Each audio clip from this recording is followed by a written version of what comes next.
Om Jaya Guru, Jaya Guru, Jaya Guru Pariman, Shri Guru, Shri Guru, Shri Guru Hakshama, Jaya Guru, Jaya Guru, Jaya Guru Parima, Jaya Guru, Jaya Guru, Jaya Guru Parima. Shri Guru, Shri Guru, Shri Guru Hakshama, Shri Guru, Shri Guru, Shri Guru Hakshama. Om Namo Bhagavate Ramakrishnaya. Om Namo Bhagavate Ramakrishnaya. Om Namo Bhagavate Ramakrishnaya.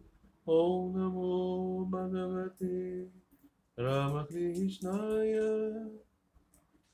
Meus queridos amigos, sejam todos bem-vindos a mais um episódio da série de leitura, comentários, reflexões, meditação a respeito do Tratado da Devoção atribuído ao grande Narada Muni, ao grande Rishi, ao grande sábio, ao grande imortal, ao grande devoto, menestrel do amor divino, não é? Que temos esse tratado, né? Narada Bhakti Sutra, uma sequência de aforismos a respeito de explicar o que é o ápice de todos os caminhos, a realização final, não é? Que é o caminho, meio e fim. Devoção é tudo, segundo Thakur Sri Ramakrishna Paramahansa. Sri Ramakrishna dizia: nesta era de Kali, onde o homem não consegue pensar perfeitamente, onde é muito dependente do corpo, ele não consegue agir altruisticamente, ele não consegue discernir com pureza, ele não consegue meditar perfeitamente. As condições são demasiadamente desfavoráveis. Então, nesse tempo, é sobretudo quando ele desenvolve aquilo que ele tem de natural, amor a Deus, deslocando o seu centro do amor dele mesmo, né? Todos nós somos, né, muito egoístas, egocêntricos. Quando ele tira, então, essa direção, vai para Deus, ele pode ter discernimento, ação altruística, meditação. Porque tudo isso ele consegue depois de ter conhecido Deus. E ele dizia, Sri Ramakrishna, Narada, ele citou várias vezes Narada como um modelo daquele que, tendo conhecido Deus, volta para a humanidade, para ofertar a todos um caminho de conhecimento de Deus. É assim que você ajuda o mundo, dizia Sri Ramakrishna. Conhece Deus, Deus vai dizer o que você tem que fazer, e aí você vem com um mandato e ajuda o mundo. Então Narada é um desses, não é? Sukadeva Goswami, os grandes devotos, né, arquétipos de devotos, né, como Dhruva Maharaj, não é? Que mostra, né, o caminho, né, de uma devoção, e outros, os grandes sábios que levaram o seu conhecimento a respeito de Deus. Então, o caminho da devoção é o caminho do amor da devoção a Deus. Ele dizia, Narada, a devoção de Narada é a devoção que nós podemos dizer adequada para esta época. E esse tratado, o Narada Bhakti Sutra, é essa exposição. Aqui, hoje nós vamos ter o 8º sutra.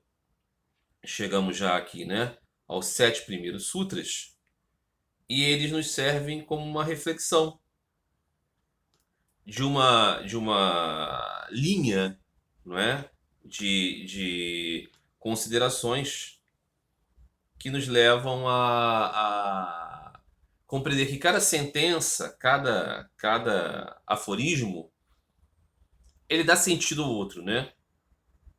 Assim, do nada, cada uma dessas frases pode parecer assim um pouco difícil, talvez vago, talvez insustentável de muitas maneiras.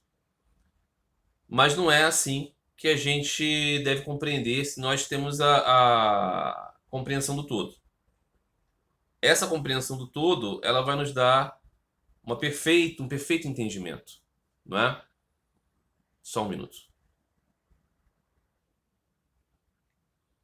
Não sei se vocês conseguem perceber de fundo, às vezes tem uns barulhinhos. E aqui é a nossa cachorrinha que está passando por um processo pós-operatório e eu tenho que ter cuidado com a movimentação dela aqui, pular de sofá, fazer essas coisas que ela não pode ainda realizar essas estripulias. E por isso que eu tenho que parar aqui o que eu estou fazendo para colocar ela num lugar mais seguro. Muito bem.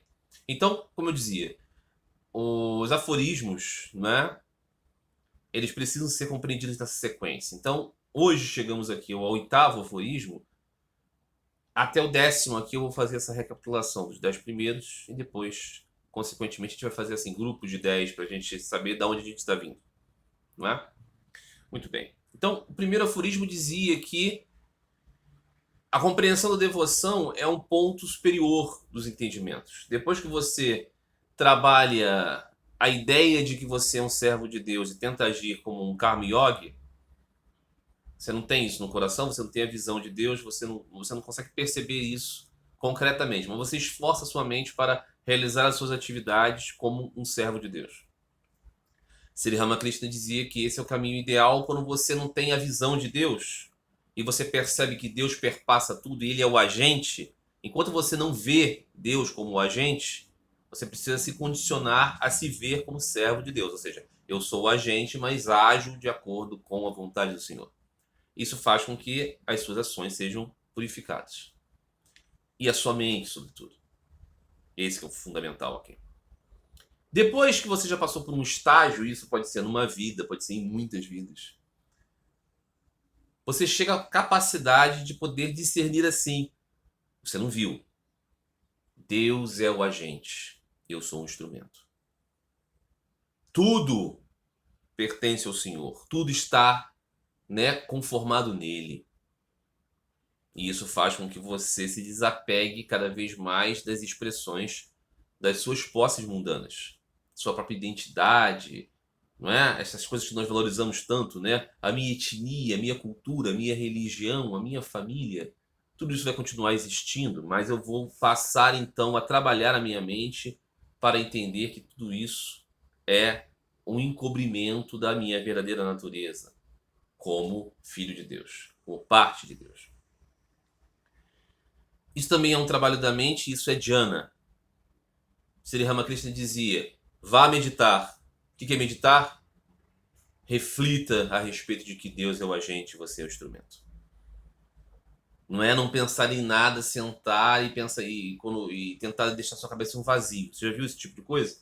Isso é provavelmente o sintoma de algum problema cerebral que você está tendo, né? Você está passando por um acidente, a pessoa bateu muito com a cabeça, então ela está assim. Definitivamente isso não é meditação. Nesse contexto aqui, ok? Em nenhum contexto de busca por Deus. Definitivamente não é você apagar nada. É você preencher com um aspecto positivo. Não é? As filosofias do nada, filosofias da depressão, filosofias da aniquilação, filosofias da desistência, filosofias do escapismo, vão pregar isso. Não é o caminho da devoção, não é esse. Não. Não é a destruição de quem você é. É a transfiguração. Não é? Dizia o Senhor Jesus a Nicodemos naquela conversa. Se faz necessário nascer do alto. Se faz necessário metanoia. Transfiguração da mentalidade. Né? E isso é o processo de dhyana. Já começou no processo de karma yoga. Só que esses processos, eles são aqui metodologias do pensamento, eles são intelectualizações, eles não são experiências do real. Você não pode dizer, eu sou aquilo e você se tornar aquilo. Não, não. Evidentemente que existe todo um condicionamento. Quando você começa a se dizer certas coisas, falar certas coisas, pensar certas coisas, você se condiciona, definitivamente. Só que isso não transforma a realidade. Não transforma a realidade. É? Hei de vencer! Eu vou ficar sentado no sofá. Mas eu estou falando, hei de vencer, hei de vencer, hei de vencer. Ou hei de vencer. Não, não vai. Isso não vai funcionar assim, né? Muito bem. Então nós temos essa característica, né? Começa agora o que vem depois dessa intelectualização, a devoção. O que é a devoção? Essa devoção é a natureza do amor supremo, ser supremo. Aí depois dizia, né? Esse amor supremo a Deus que é chamado de Bhakti, só para você não confundir isso com religiosidade e emocionalidade. Algumas pessoas vão dizer isso. Pessoas de temperamento mais emotivo tendem a Bhakti. Não, não tem nada a ver com isso, não. E essa característica do amor ao Supremo Senhor é da característica da imortalidade. Ou seja, imortalidade é aquilo que não nasce, cresce e morre. Ou seja, não é o oceano da impessoalidade, é a devoção que dá a você a condição de você ser além do transitório, né? Aí depois tem, quando você obteve esta devoção suprema ao Senhor, este devoto alcança aquilo que é perfeição. Perfeição é quando não existe mais melhora. Então, todos devem buscar a perfeição, né? Sede perfeitos como o Pai Celestial é perfeito. Veja, sede perfeitos, trabalhe para se tornar perfeito como o Pai Celestial. Não é assim, você já é perfeito, apenas diga, sou perfeito e você será perfeito como você sempre foi. Não é isso. Esses caminhos, essas proposições são obstáculos, são pedras de tropeço. Porque o indivíduo completamente atado, completamente vinculado a uma série de condicionamentos que fazem ele ser apenas o ser mortal, acha que simplesmente por ele dizer eu não sou mortal, eu sou imortal, ele se torna imortal.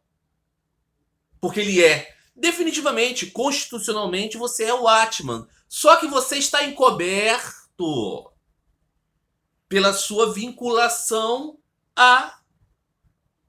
ao universo transitório. Então, você precisa trabalhar para alcançar amor ao Ser Supremo. Amor supremo. Né?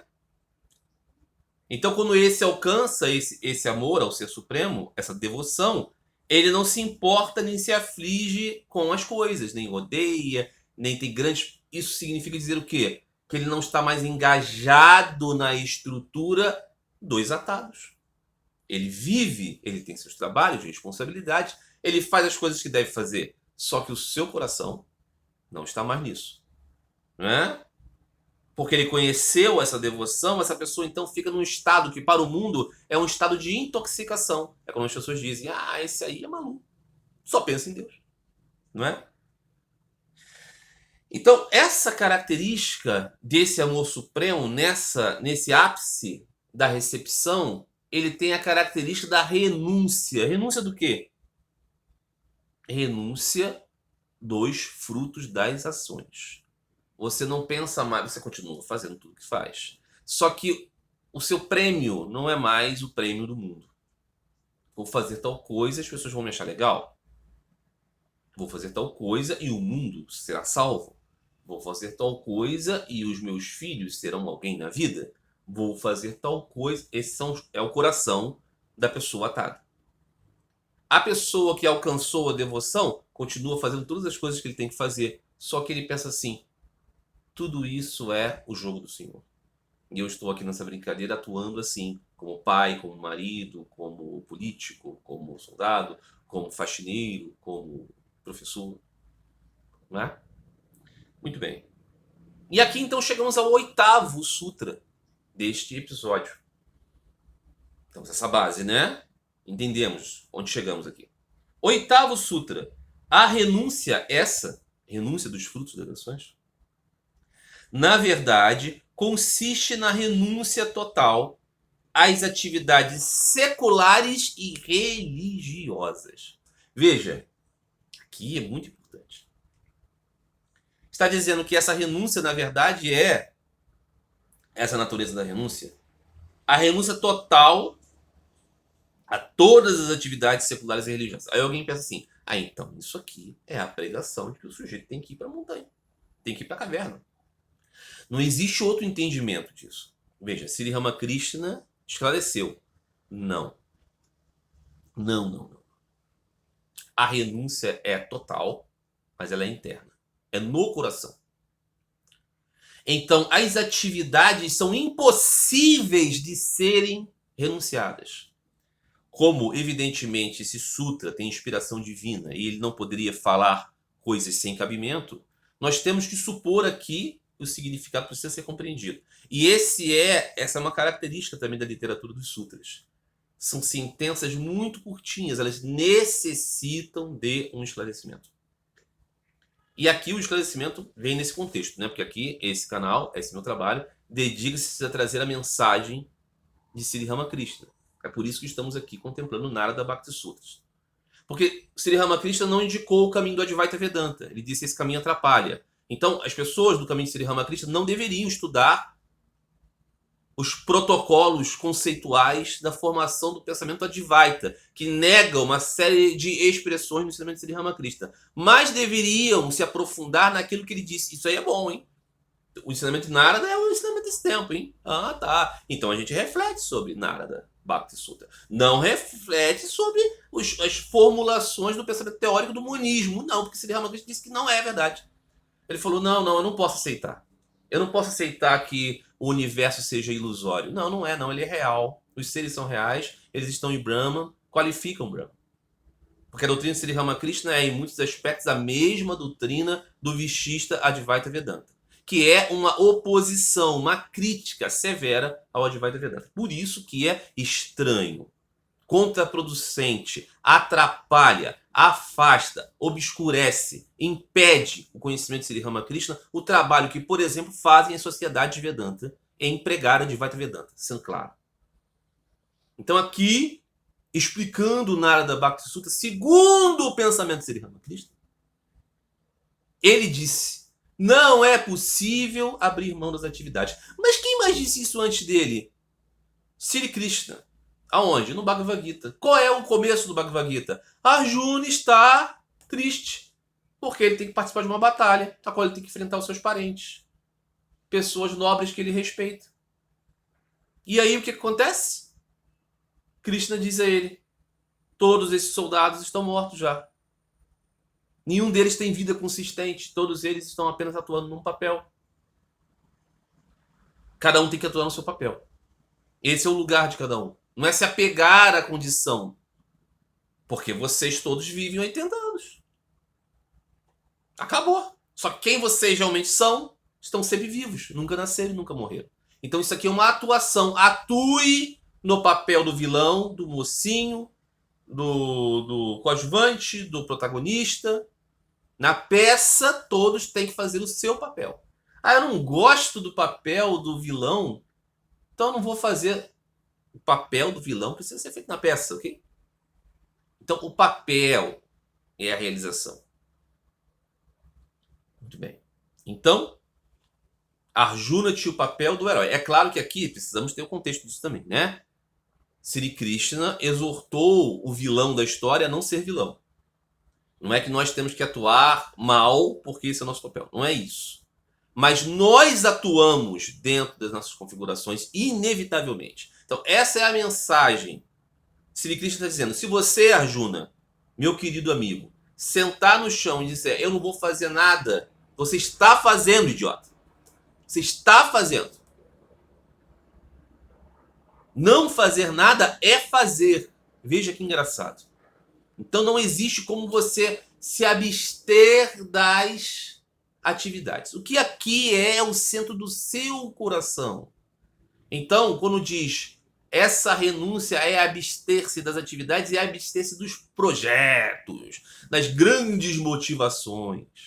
Dizia Sri Ramakrishna, na sua rogativa a Deus, depois que você pediu para ele que dê amor por você, quer dizer, que você tem amor por ele, ó Senhor, dei-me amor por ti, você pode pedir para ele, ó Senhor, me permita me engajar mais na devoção a você e ter menos atividade do mundo. Me permita ficar mais centrado na contemplação de ti, na repetição do seu nome, na adoração da sua imagem bendita, para que eu tenha mais tempo de me manter junto com você, sempre centrado e anelado. Me afasta um pouco das atividades que me dragam para o mundo. Isso é um pedido para que a nossa situação no mundo seja mais favorável no sentido de angariar amor por Deus. Nisso é evidente que se o objetivo da sua vida é eu vou criar um partido político agora. Esse país está muito complicado, ele precisa de uma força de centro, ele precisa de um verdadeiro partido de direita. Não, ele tem que ter uma esquerda que seja fiel. Esse engajamento que você tem, para você criar isso com energia, para isso virar uma coisa real, para isso virar uma coisa poderosa, você tem que se esquecer de Deus. Tem que se esquecer. O seu coração vai ser a formação desse partido político. Ah, então, Marcelo, então significa dizer que eu não posso participar do partido político. Você pode participar das coisas, mas o seu engajamento, a sua potência não vai estar assim. Religião. Eu, por exemplo, fui membro, né, da Igreja Ortodoxa e o meu coração era: eu tenho que fazer a ortodoxia ser conhecida pelos brasileiros. Temos que traduzir os textos, temos que realizar liturgia em português, temos que levar a todas as cidades. Lá tem uma pessoa lá no Acre que fala comigo que queria ter os sacramentos, então não tem, precisamos. Esse engajamento, essa volúpia realiza. Foi assim, com esse sentimento, que eu cheguei pro bispo na época e falei: precisamos criar uma missão. Ah, mas não precisa. De tanto encher o saco. Foi criado. Claro que eles falaram assim: se vira aí, tá? Questão econômica com você. A gente não queria mesmo. Perfeito. Eu estava tão tomado por essa paixão que sim, vamos colocar todos os recursos familiares para realizar isso. O que significa isso? Significa um profundo engajamento. Aí você vai dizer assim: ah, mas isso é uma coisa de Deus. Isso é uma obra divina. Isso é uma obra religiosa. Então isso aqui é desapegado. Não, é totalmente apegado. Totalmente apegado a atividades seculares. Vou criar o partido completamente dedicado às obras religiosas. Vou estabelecer a ortodoxia brasileira. Esse tipo de coisa é um engajamento que afasta a devoção ao Ser Supremo. A devoção suprema ao Ser Supremo. Veja que coisa poderosa. Que coisa revolucionária para o pensamento que nós temos convencionalmente, inclusive daqueles que dizem, né, às vezes maliciosamente, Bhakti é a coisa dos religiosos. Não é! É a transcendência das atividades seculares e religiosas. Você se afasta dela no sentido de grandes projetos. Aí alguém pode dizer assim: ah, mas se for assim, então essas pessoas espirituais, se o mundo todo for tomado por elas, nós não vamos ter mais nada. O mundo vai ser tomado por pessoas que têm devoção pura, Supremo, Senhor Supremo? Sério? De verdade? Você não percebe que isso aqui é para pouquíssimos? Como perguntaram ao apóstolo Paulo a respeito da questão do sexo, da paixão sexual, do casamento, e São Paulo disse: bom mesmo é que todos fossem como eu, desinteressados e nisso, celibatários.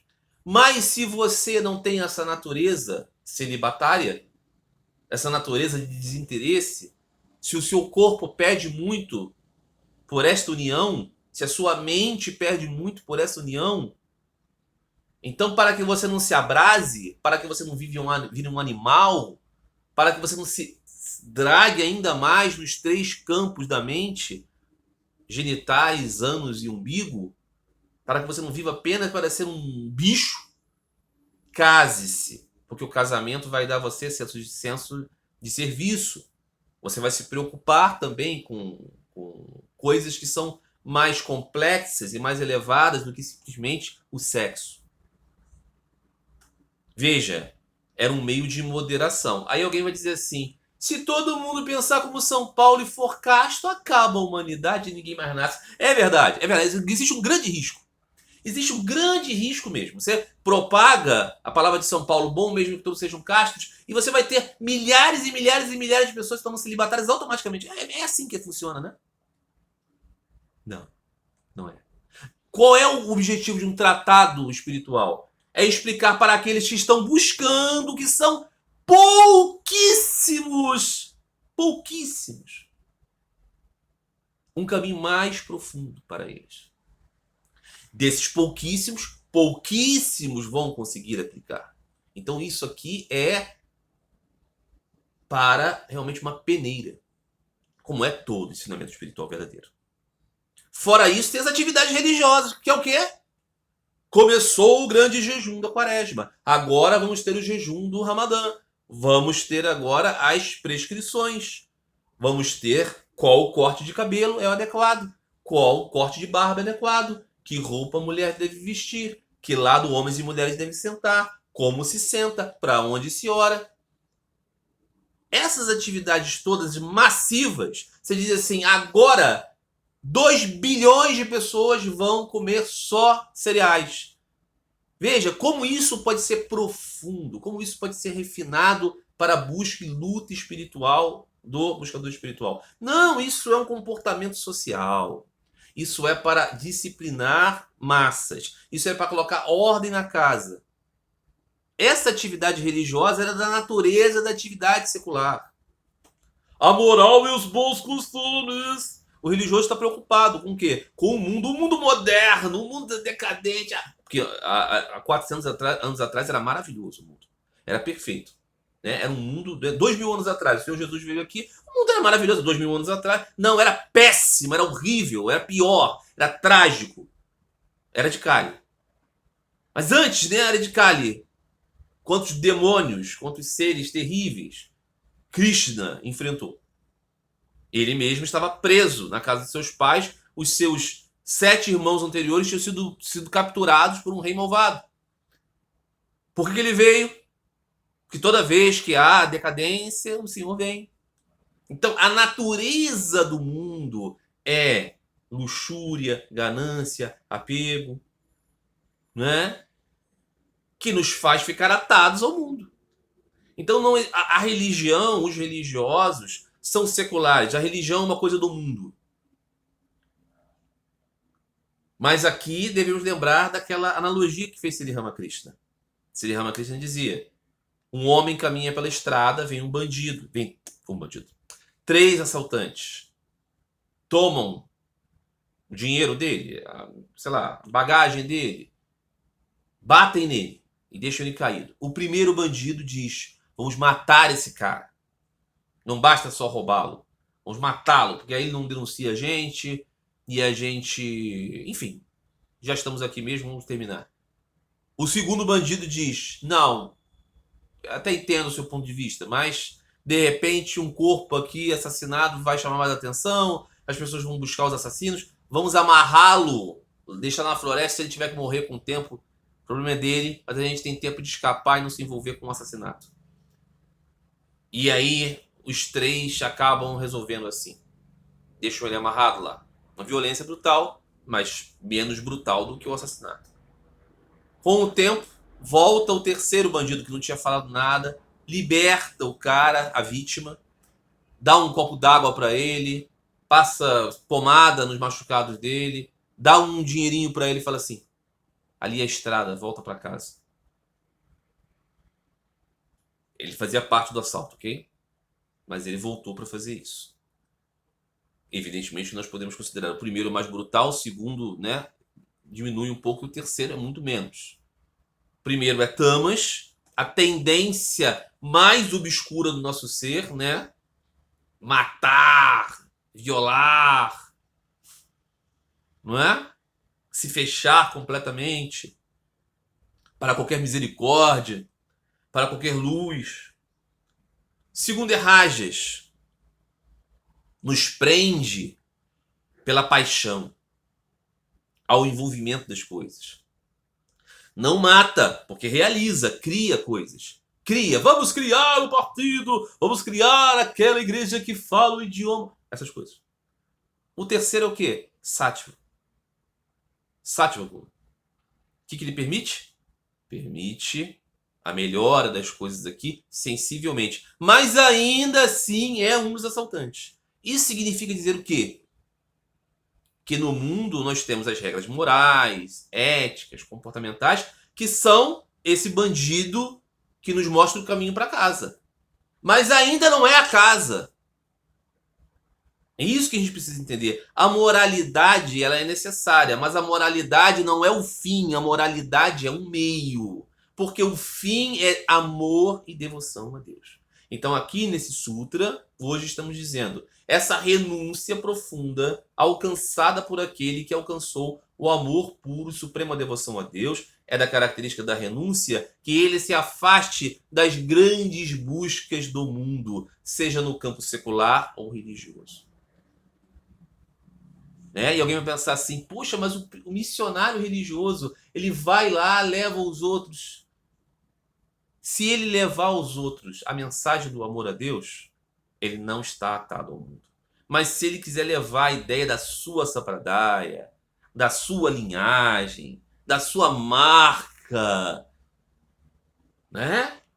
Que é a única certa e a perfeita, a qual nós nos identificamos como os verdadeiros cristãos, os verdadeiros muçulmanos, os verdadeiros Vaishnavas, os verdadeiros isso ou aquilo. Quando é isso, aí a religião se torna completamente atadura ao mundo. Então, é desse tipo de atividade que nós devemos nos afastar. Mas, Marcelo, isso aqui que você faz, esses vídeos, isso não é atividade religiosa que prende ao mundo? Minha proposição é permitir o caminho de desapego desses condicionamentos.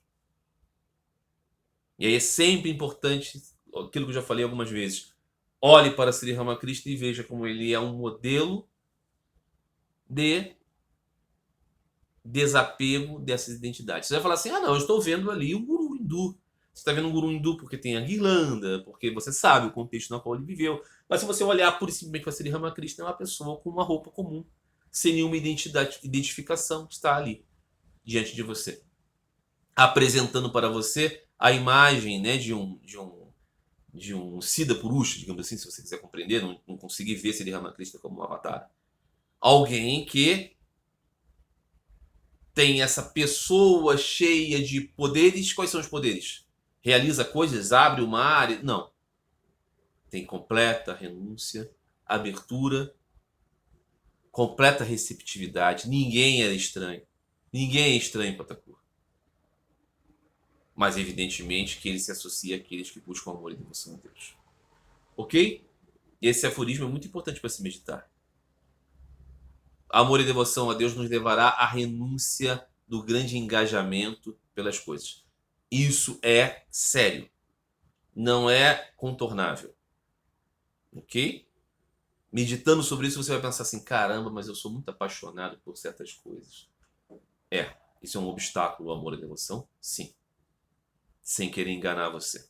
Muita gente vai querer enganar você. Vai dizer assim, não, é perfeitamente conciliável. Perfeitamente conciliado. Sejam engajados na mudança e transformação do mundo, e ao mesmo tempo você é cheio de amor a Deus. Bacana, tá bom. Acredito. Confia, como dizem aí, né? Tá bom, meus amigos. 8º Sutra. Próximo Sutra, 9º. E assim vamos seguindo na nossa jornada de contemplação desse tratado do amor e da devoção a Deus. Um grande abraço a todos vocês. Fiquem todos em paz. Fiquem todos com Deus.